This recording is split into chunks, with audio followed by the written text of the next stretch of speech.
Pourquoi la France ne protège-t-elle pas sa population contre le risque aluminium? Tout s'est joué il y a 12 ans, quand le ministère de la Santé a enterré ce dossier.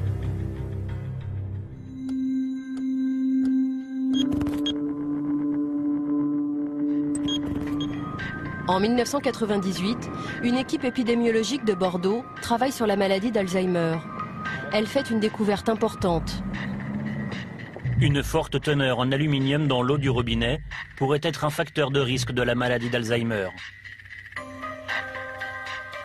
C'est Jean-François Dartigues qui a supervisé cette étude. Elle a été publiée par son équipe à l'INSERM, un institut de recherche qui dépend du ministère de la Santé. Ses conclusions étaient formelles. L'aluminium multiplierait par 2 le risque de la maladie d'Alzheimer. L'exposition à un taux d'aluminium dans l'eau d'adduction supérieur à 100 microgrammes par litre était associée à un risque majoré de maladie d'Alzheimer, un risque à peu près augmenté de 50%. 100 microgrammes par litre, c'est la moitié de la norme actuelle. Cette information fait l'effet d'une bombe et les gros titres de France Soir. Le 14 octobre 1998, ce journaliste publie l'information. Voilà l'article qu'on avait sorti à l'époque, donc avec les déclarations de Jean-François Dartigues et d'un certain nombre de scientifiques. Enfin bon, ça a été donc l'explosion immédiate. Lorsque Roger Langlais contacte Jean-François Dartigues, le chercheur est catégorique sur ses résultats. J'ai appelé Dartigues, celui qui dirigeait l'unité de recherche. Et puis, donc à l'époque, il se montrait très naturellement convaincu. Il me disait, ça fait 2 ans qu'on vérifie nos résultats, donc on ne va pas encore les vérifier. Et il déclarait, on devrait tout de suite demander à la population, dans les communes où on atteint 100 microgrammes ou plus, d'arrêter de boire de l'eau du robinet, tout simplement, et de boire de l'eau en bouteille, en attendant d'utiliser un autre système.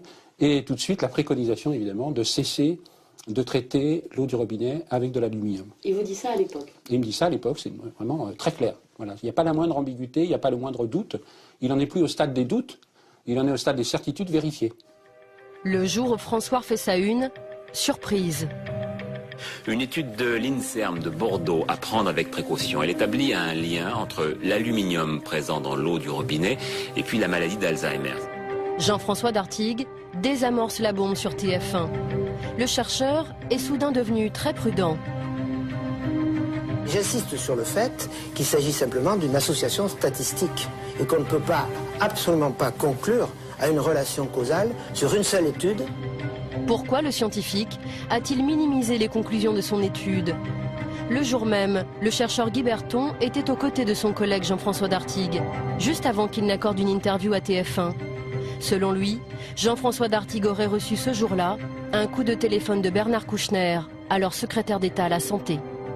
Il a appelé Jean-François Dartigues au téléphone pour lui intimer l'ordre d'aller le soir même à TF1 démentir les propos qu'il avait tenus, qui plus est lui-même, dans l'article, dans l'interview qu'il avait eu avec le journaliste de France Soir et qui était rapporté dans l'article de France Soir. C'est le ministre de la Santé qui l'appelle en Absolument.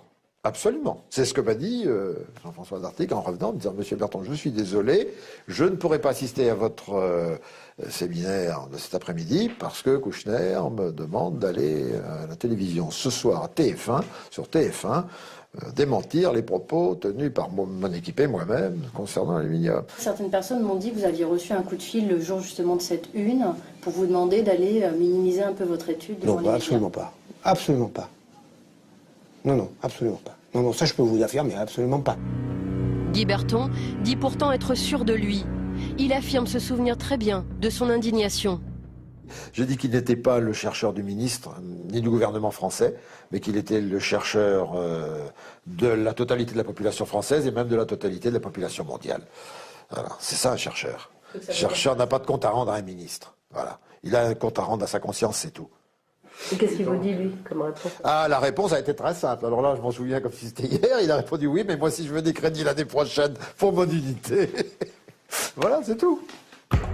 Malgré nos multiples relances, la chargée de presse du ministre Bernard Kouchner n'a pas donné suite à notre demande d'interview. Je vous confirme que son emploi du temps est très chargé.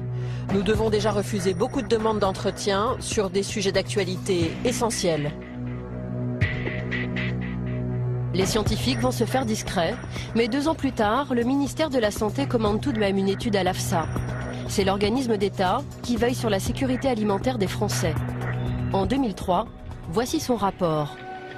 16 millions de Français boivent une eau traitée au sel d'aluminium. Près de 4 millions boivent même une eau qui dépasse la norme. Et pourtant, selon les experts de l'AFSA, il n'apparaît pas nécessaire de fixer pour les eaux une référence de qualité inférieure à 200 microgrammes par litre. pour l'AFSA, l'affaire est réglée, on ne touche pas à la norme. Marie Favreau est directrice des risques sanitaires dans cet organisme. Aujourd'hui encore, elle est convaincue du bien fondé de cette décision. La référence de qualité qui est de 200 mg par litre d'aluminium, pour vous, est une bonne référence. Est une très bonne référence. Enfin, une très bonne. Est la référence de qualité. Ouais. Et alors, qu'est-ce que vous recommandez sur quand on dépasse la référence de qualité en aluminium? Alors, nous recommandons rien. Effectivement. L'AFSA ne recommande rien, même quand la norme est largement dépassée, comme à Saint-Prégé-d'Allier par exemple. Attendez, je vais l'agrandir parce qu'il faut quand même que vous me voyez. Là, par exemple, vous voyez, c'est une commune de Haute-Loire, c'est une analyse qui date de 2009. Il trouve en aluminium 1230 microgrammes par litre. Donc on est quand même 6 fois au-delà des références de qualité. Alors est-ce que cette eau doit être consommée ou pas? Je vous redis pour la dernière, je veux dire peut-être encore une fois de façon à être plus claire, que le rôle de l'AFSA, c'est de fixer ces fameuses limites de qualité et de les donner aux gestionnaires. Voilà. Son rôle ne va pas plus loin et ne peut pas aller plus loin. Mais est-ce que vous avez établi des recommandations sur les dépassements? Est-ce qu'on doit consommer ou pas en fait? C'est ça la question qu'on se pose.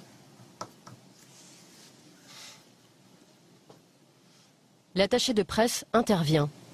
Sophie, je pense hier, on n'aborde pas la question de la gestion. Ça, c'est le gestionnaire. Oui, mais c'est savoir quelles recommandations on a sur les dépassements de référence de qualité, en fait.